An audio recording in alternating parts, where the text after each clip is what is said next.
बिस्मिल्लाहिर्रहमानिर्रहीम। अस्सलाम वालेकुम नाज़रीन, आप देख रहे हैं ग्लोबल अफेयर और मैं हूं मोहसिन राना। नाज़रीन, एक बार फिर से पाक फिजाइया पाकिस्तान की एयरफोर्स JF-17 थंडर ब्लॉक 3 इनका छा गया है और पूरी दुनिया में ऐसी धूम मची है कि भारतीय राफेल को पिछाड़ के रख दिया। ऐसा पिछाड़ा है भारतीय राफेल को कि अब खुद भारतीय भी पाकिस्तान की इस JF-17 थंडर ब्लॉक 3 की तारीफ करने पर मजबूर हो चुके हैं। आपको याद है, अभी कुछ दिन पहले भारत के अंदर, इंडिया के अंदर बेंगलुरु में एयर इंडिया शो मुनक्किद किया गया था। तो उसके अंदर जो रशियन मेड है Su-57 वो और अमेरिका के F-35 दोनों को नुमाइश के लिए पेश किया गया था। और ये जो एयर फिजाइया का एयर शो मुनक्किद किया जाता है, इसलिए मुनक्किद किया जाता है ताकि दुनिया में जितने भी हथियार हैं इस्तेमाल किए जा रहे हैं, जितने भी तैयारे इस्तेमाल किए जाते हैं, वो उस एयर शो के अंदर रखे जाएं, नुमाइश के लिए रखे जाएं और दुनिया उसमें अपना इंटरेस्ट शो करें उनकी खरीदारी के लिए। मगर आप सब ने देखा कि कहीं पे भी किसी भी मुल्क में जो भारतीय तेजस है उसकी नुमाइश नहीं की जाती है, ना ही उसके ऊपर कोई खरीदारी के लिए कोई रजामंदी जाहिर करता है। और पाकिस्तान का JF-17 थंडर ब्लॉक 3 एक ऐसा शाहकार है, एक ऐसा कारनामा है कि हर मुल्क अपनी फ़िज़ाई ताकत को बढ़ाने के लिए, अपनी फ़िज़ाई ताकत को मजबूत करने के लिए इस तैयारे को अपनी एयरफोर्स के बेड़ों में शामिल करने की ख्वाहिश रखता है। कुछ दिन पहले बांग्लादेश का जो डेलीगेशन है वो पाकिस्तान पहुंचा था, अस्करी क़यादत पाकिस्तान पहुंची थी। तो इन्होंने भी पाकिस्तान से JF-17 थंडर ब्लॉक 3 मांगने की बाकायदा इनसे डील भी हो चुकी है और ये लेने की दरख्वास्त की थी। अभी गुज़श्ता रोज़ ही अज़रबैजान से खबर सामने आई थी कि अज़रबैजान ने 7 से 8 जो JF-17 थंडर ब्लॉक 3 हैं, पहले फेज में 8 तैयारे JF-17 जो हैं ये अज़रबैजान जाएंगे और इनके जो पायलट्स हैं ये पाकिस्तान में इस वक्त तैयारी भी कर रहे हैं। तो इस खबर के बाद भारत के अंदर बहुत ज़्यादा शोर मचाया गया। इसलिए भारतीय जो दिफाई तज्जियाकार हैं ये चीख के भारतीय सरकार को ये कहने की कोशिश कर रहे हैं, बताने की कोशिश कर रहे हैं कि जितनी जल्दी हो सकता है आप भी अपनी फ़िज़ाइया के बेड़ों में 5th जनरेशन त्यारा लाजमी शामिल करें। अगर आपने 5th जनरेशन त्यारा शामिल नहीं किया गया तो फिर पाकिस्तान और चीन मिलकर हमारी तबाही मचा सकते हैं। तो इस वीडियो में आपको डिटेल से बताऊंगा कि भारतीय मीडिया पाकिस्तान के JF-17 को लेके और भारतीय राफेल को लेके क्या कुछ रिपोर्ट कर रहे हैं। आप जरा इसके ऊपर रिपोर्ट देखें। तो सबसे पहले बात करते हैं उस माइलस्टोन के बारे में, क्योंकि आप भी सोचेंगे कि यार पाकिस्तान ने एक एयर एक्सरसाइज में ही तो पार्टिसिपेट किया, इसमें माइलस्टोन अचीव करने जैसा क्या है। तो दरअसल पाकिस्तान ने इस एयर एक्सरसाइज में पार्टिसिपेट किया, ये माइलस्टोन अचीव करना नहीं है, बल्कि किस एयरक्राफ्ट के साथ यहां पर पार्टिसिपेट किया है। तो पाकिस्तान ने यहां पर JF-17 ब्लॉक 3 जो कि JF-17 का लेटेस्ट वेरिएंट है उसके साथ इस एयर एक्सरसाइज में पार्टिसिपेट किया है और ये माइलस्टोन अचीव करने जैसा है। दरअसल JF-17 ब्लॉक 3 भारत के LCA Mark II के इक्विवेलेंट माना जाता है और आज के दिन में JF-17 इस बड़ी एयर एक्सरसाइज में पार्टिसिपेट कर रहा है, जबकि हमारा LCA तेजस Mark II अभी ग्राउंड पर ही नहीं है, यानी कि उसका पहला प्रोटोटाइप भी बन करके तैयार नहीं हुआ है। जबकि पाकिस्तान अपने इस एयरक्राफ्ट को एक बड़ी इंटरनेशनल एयर एक्सरसाइज में पार्टिसिपेट करा रहा है। तो ये बड़ा एक माइलस्टोन अचीव करने जैसा है, जहां पर भारत का जो तेजस Mark II है वो 2026 में तो उसका पहला प्रोटोटाइप बनकर ही तैयार होगा। तो उसको इंडक्शन करते करते तो 2030 का जो टाइम है वो भी निकल जाएगा। तो 2030 के बाद ही हम सोच सकते हैं कि जो तेजस Mark II है वो कहीं किसी बड़ी एयर एक्सरसाइज में पार्टिसिपेट कर पाएगा।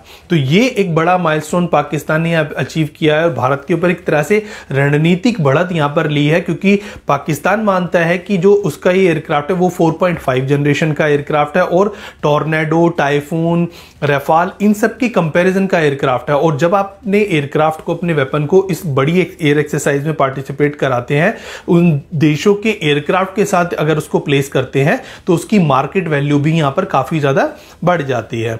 अब इस सब के बारे में डिस्कस करने से पहले मैं आपको बताना चाहता हूं कि JF-17 ब्लॉक 3 जो एयरक्राफ्ट है वो अपने प्रीवियस वेरिएंट यानी कि JF-17 ब्लॉक 2 एयरक्राफ्ट से कितना ज्यादा डिफरेंट है, क्योंकि सभी लोग JF-17 को जंक फाइटर बोलते थे। हालांकि इसका नाम तो जॉइंट फाइटर है बट उसको जंग फाइटर बोला जाता है। बट ये जो नया वेरिएंट पाकिस्तान ने बनाया यानी कि JF-17 ब्लॉक 3, इसमें उन कमियों को काफी हद तक सुधारा गया है जो कि JF-17 ब्लॉक 2 के साथ थी। JF-17 ब्लॉक 2 के तो आए दिन आप भी जानते हैं कि उसके इंसिडेंट होते रहते थे, उसके क्रैशेस तो इस साल भी हुआ है, उसका क्रैश जून के महीने में 2024 में। तो ये जो एयरक्राफ्ट है वो अभी लेटेस्ट एयरक्राफ्ट बनकर के आया है। इसमें काफी सारी ऐसी चीजें हैं जो कि काफी इंप्रेसिव हैं और माना जाता है कि जो चाइना का J-20 यानी कि जो उसका 5th जनरेशन एयरक्राफ्ट है उसके काफी सारे ऐसे क्रिटिकल डिजाइन एलिमेंट्स हैं जो कि इस एयरक्राफ्ट के अंदर भी यहां पर इनकॉर्पोरेट किए गए हैं। तो इसके अंदर काफी सारी ऐसी टेक्नोलॉजीज यूज की गई हैं जो कि 5th जनरेशन एयरक्राफ्ट के अंदर भी होती हैं। तो इसीलिए इस एयरक्राफ्ट को आज के दिन में पाकिस्तानी एयरफोर्स का काफी ज्यादा लीथल और काफी ज्यादा एडवांस वेपन माना जाता है। इस एयरक्राफ्ट के अंदर पाकिस्तान ने काफी सारे चेंजेस किए हैं। इसके इंजन को यहां पर चेंज किया गया है, जहां पर RD-93MA जो कि RD-93 का एक इंप्रूव्ड वर्जन है जो कि रशियन इंजन है वो यहां पर यूज किया गया। हालांकि चाइना ने अपना WS-13 इंजन इसके लिए यहां पर पाकिस्तान को ऑफर किया था, पर पाकिस्तान ने यहां पर रशियन इंजन के साथ जाना ही सही समझा, इसीलिए यहां पर रशियन इंजन को यूज किया गया है। और ये इंजन इस एयरक्राफ्ट को ज्यादा थ्रस्ट पैदा करने में मदद करता है। इसके अलावा इसकी जो पेलोड कैपेसिटी है वो भी इस इंजन के आने के बाद इंक्रीज हुई है। ये एयरक्राफ्ट ज्यादा मैन्यूवरेबल और ज्यादा स्टेबल एयरक्राफ्ट बनकर के उभरा है। इसके अलावा यहां पर जो रेडार है वो भी बदला गया है। यहां पर active electronic scanned array radar जो कि चाइना का रेडार है KLJ-7A वो यहां पर यूज किया गया है और चाइना मानता है उसका ये जो रेडार है वो रशिया के Su-57 के N036 जो रेडार है जो कि एक फेज एरे रेडार है उससे भी ज्यादा बेटर है। और कुछ एक्सपर्ट ये भी क्लेम करते हैं कि यहां पर जो यूएस के F-35 के अंदर रेडार लगाया गया है जो कि AN/APJ-81 रेडार है उससे भी ज्यादा बेटर है। हालांकि चाइनीज लोगों के जो दावे हैं वो उनमें कितनी सच्चाई है ये तो हम नहीं कह सकते, बट फिर भी यहां पर जो active electronic scanned array radar यहां पर यूज किया गया है वो माना जा रहा है काफी ज्यादा कैपेबल है और इस एयरक्राफ्ट की जो ओवरऑल सिचुएशनल अवेयरनेस है उसको बढ़ाने में यहां पर काफी ज्यादा इसकी हेल्प करने वाला है। जी नाज़रीन, आपने ये रिपोर्ट देखी, भारतीय मीडिया ने कैसे डिटेल से बताया है कि पाकिस्तान के JF-17 थंडर किस काबिलियत के ये माहिर हैं और पाकिस्तान ने कैसे जो है अब इस कम वक्त में, हालांकि ये 4.5 जनरेशन का तैयारा है और इस वक्त ये तैयारा जो है भारतीय या फ्रांसीसी जो राफेल है इसके ऊपर अपनी ये सबकत रखता है। जब पाकिस्तान के ने आज से 6 साल पहले 2019 में भारतीय तैयारे को मार गिराया था तो उस वक्त नरेंद्र मोदी ने कहा था कि काश हमारे पास जो हैं वो फ्रांसीसी या जो राफेल तैयारे हैं ये होते।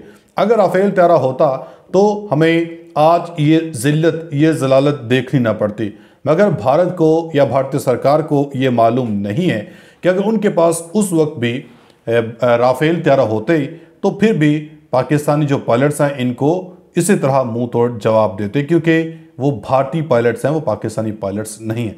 आप भी अपनी फीडबैक का इज़हार कमेंट सेक्शन में लाजमी दीजिएगा। अपना बहुत सारा ख्याल रखिएगा। मिलेंगे अगली वीडियो में, तब तक के लिए अल्लाह हाफ़िज़।